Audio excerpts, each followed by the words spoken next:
So last time I briefly mentioned the two demons or two enemies on the path of journeys.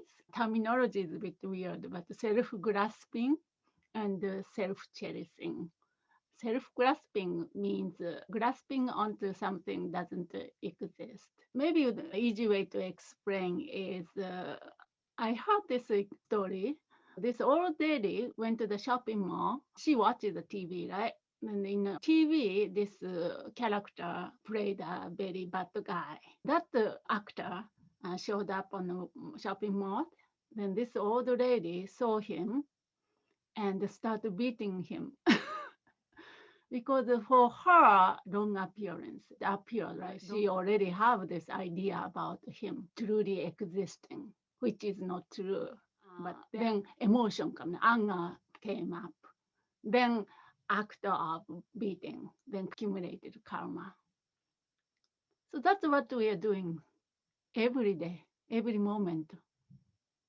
That's called self-grasping. So then Buddha nominally distinction self, I, or the self, and other than the I, that's called phenomena, or the dharma, or appearance. Those two things, right? In terms of this old lady's example, that was a phenomena. It solidified. She grasped the wrong appearance as truly existing. That's called self-grasping. In terms of this self, it's different from the English term self-cherishing. Second self is more like referring to oneself, I, but this self is a truly existing entity, you can say. Solidification of inherently existing self. So that's we have. Yeah, so that's the self-grasping. We need to cut through the Cho practice and this Cho journey. This is almost like ultimate enemy to cut through. Actually, ultimate way to cut through is the wisdom. Antidote is the wisdom realizing emptiness. You can say that's the solution or antidote. Recognizing the true nature of the things. Phenomena and the self. In terms of self, if somebody asks, who are you? I'm Kandora, Join Kando, so forth. But Buddha said the self is the body-mind complex, you can say, five aggregate, technical term in Buddhism. We consist of body-mind, just merely depending, independence of the names and the labels or the mind which project or names Kandora, for example. So depending on something, it's relative existence, not inherently. Kandora does not inherently exist. Independent, the mind or thought which labels Kandora. This is emptiness teaching. But we need to get this in a sense that without this, very difficult to move further. Even we learn the melodies and we know how to go about it, but ultimately we have to come to that point. For example, I, so me, the self, is a mixture of two things. There are many ways to explain. I just simplify.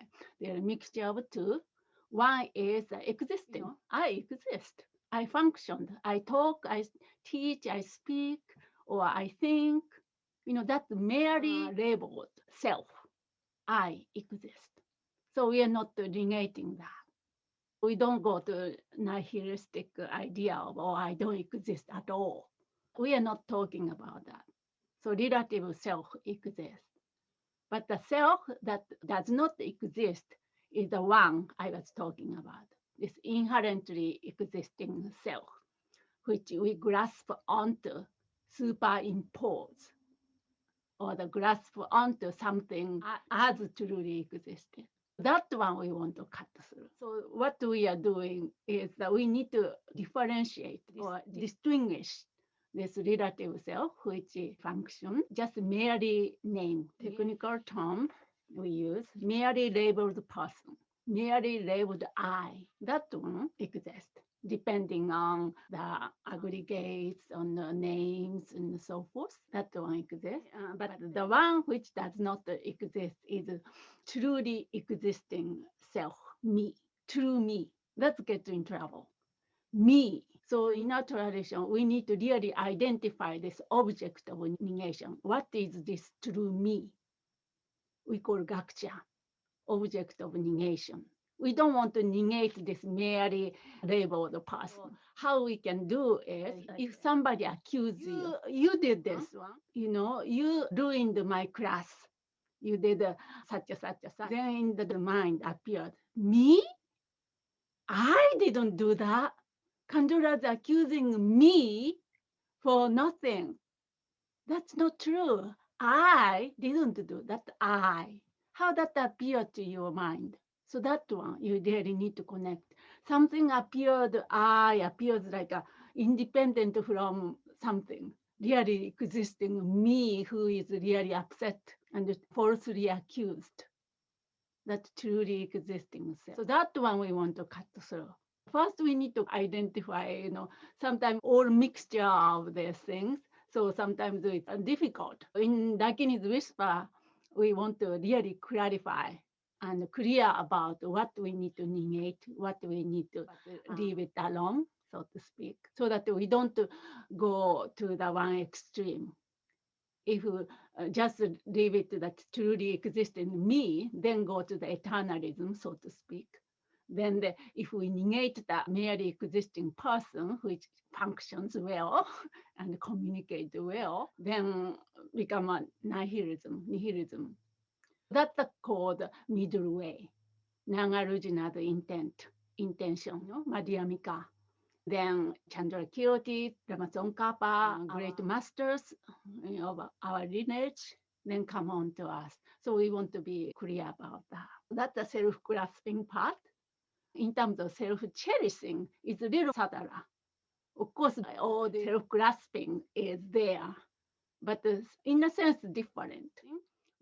Those of you who are not in my class last time, self-cherishing doesn't mean cherishing oneself merely. We all cherish ourselves. This is the self-importance.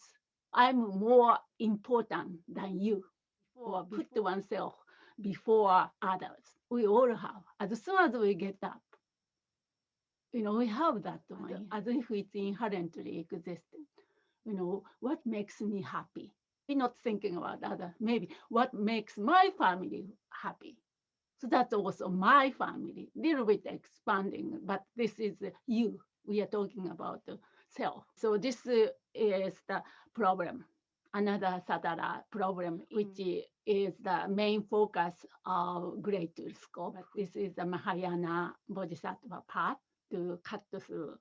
So what is the antidote to the self-cherishing? So the antidote or the solution to this is relative bodhicitta. So self-grasping, antidote is the wisdom in realizing emptiness.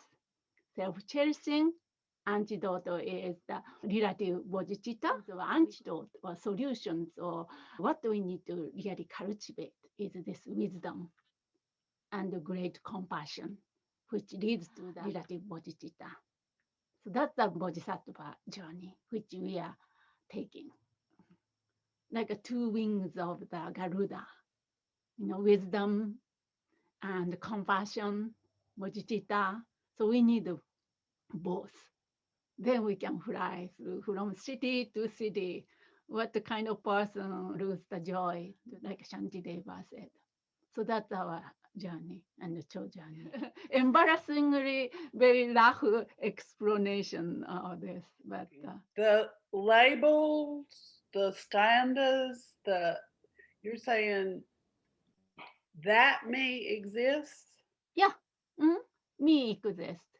Kandoda exists, labeled. Yeah. As a merely labeled I, that's a kind of technical term, but Ellen's holding a cup, merely labeled cup exists, but not truly exists. Because if Ellen's dog look at the cup, she doesn't look at cup as a cup. So that's the evidence of cup doesn't truly exist. Well, and so then the self-cherishing me is a lot more like the Western psychological me ego, is better, more needy, more focused, more center of the universe than anything else. I wouldn't say the Western because this is a universal thing. I Okay. think everybody have innately we think, regardless of even the Tibetans. But they worked on it. That's the difference. His Holiness worked on it every day. So there is a way to work on how to really cultivate these equalities, exchanging self for others. So that's what we want to learn in these communities, how to do it, not just sitting and miraculously Bodhicitta done, but we need to really cultivate.